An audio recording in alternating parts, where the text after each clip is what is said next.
Le polymorphisme, poly veut dire plusieurs et morphe ça veut dire forme. Donc en fait on voudrait avoir plusieurs formes associées à un élément spécifique. Le polymorphisme utilise la résolution dynamique des liens. Ça c'est très très important. C'est-à-dire qu'en fait l'adresse des méthodes va se faire en cours d'exécution du programme. Donc en fait on ne sait pas quelles sont les adresses des méthodes. Ça va être tout simplement lorsqu'on exécute le programme que les adresses associées à l'appel de la fonction vont être associées. Pour faire du polymorphisme, on est obligé absolument de passer par des pointeurs à des objets ou des références à des objets. Et il faut que les méthodes associées à la résolution dynamique des liens soient ce qu'on appelle des méthodes virtuelles. Si on a ces deux éléments-là, surtout des pointeurs à des objets ou des références et les méthodes virtuelles, alors effectivement on va avoir la résolution dynamique des liens. Sinon, ça ne fonctionne pas. On va regarder un exemple associé. Dans cet exemple, on a la classe de base, forme, qui contient effectivement 4 fonctions membres. Et la fonction calculée surface retourne simplement la valeur 0 parce qu'on a une forme indéterminée, donc on ne sait pas c'est quoi la surface de cette forme. Donc elle retourne une valeur 0. Ensuite ici on a la classe dérivée carré. La classe dérivée carré de la classe de base forme, effectivement on peut calculer une surface à partir d'un carré, donc on a une formule associée à un objet de type carré. Donc si on regarde le programme principal, on voit qu'en fait ici on a un conteneur dont chaque élément du conteneur sont des pointeurs à des objets de la classe de base forme. Et dans ce conteneur, je vais mettre ici, je vais allouer dynamiquement des objets de la classe de base et de la classe dérivée. Donc ici le conteneur va contenir des pointeurs à la classe de forme et des pointeurs à la classe dérivée carré. Ensuite, à partir de ce conteneur de pointeurs à des objets de classe de base et dérivés, je pourrais aller parcourir et appeler les méthodes associées à la forme, associées à la couleur et associées à calculer surface.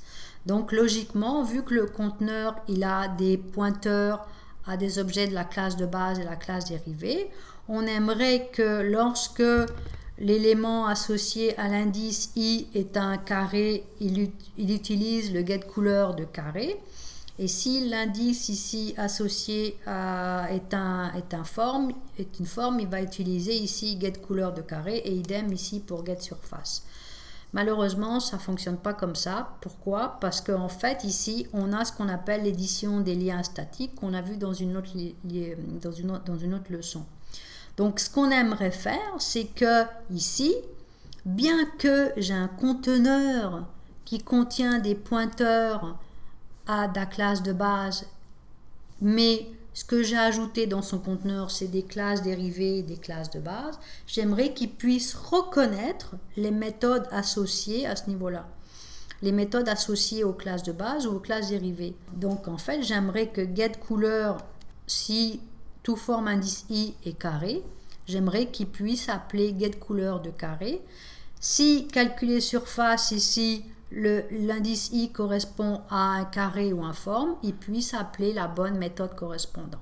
Là actuellement, je ne peux pas le faire parce que l'édition de liens se fait d'une manière statique. Ça veut dire qu'en fait ici, ce que j'ai envoyé ici dans le conteneur, même si j'avais des objets de la classe dérivée, par rapport à un objet de la classe de base, il va prendre que le contenu associé à la classe de base et non pas à la classe dérivée. Et ça, je peux le faire avec les pointeurs. Ça, je l'ai ici. Mais il me manque un élément essentiel qui s'appelle ici la virtualité des méthodes. Donc, il faut absolument, pour que je puisse utiliser les bonnes méthodes, que je puisse mettre la virtualité ici dans les méthodes associées. Donc, pour que la résolution des liens se fasse dynamiquement veut dire en cours d'exécution du programme, il faut mettre que dans la définition de la classe le mot clé qui est virtuel.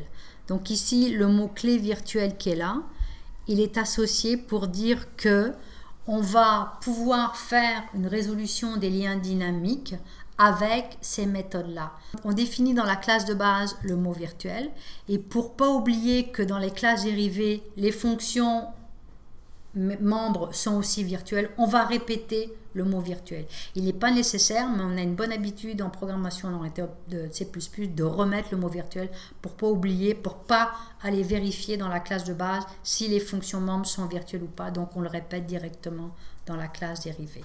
Donc une fois qu'on a effectivement les pointeurs ici, donc un pointeur, 2 la virtualité, on peut associer que getCouleur va trouver la bonne fonction membre.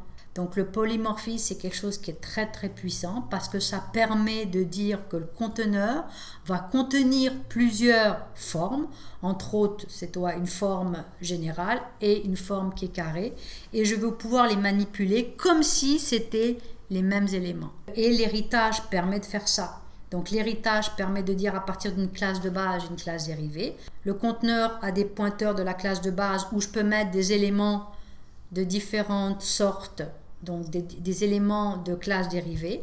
Et la virtualité permet tout simplement de pouvoir faire le polymorphisme. Et le polymorphisme va pouvoir faire l'édition des liens.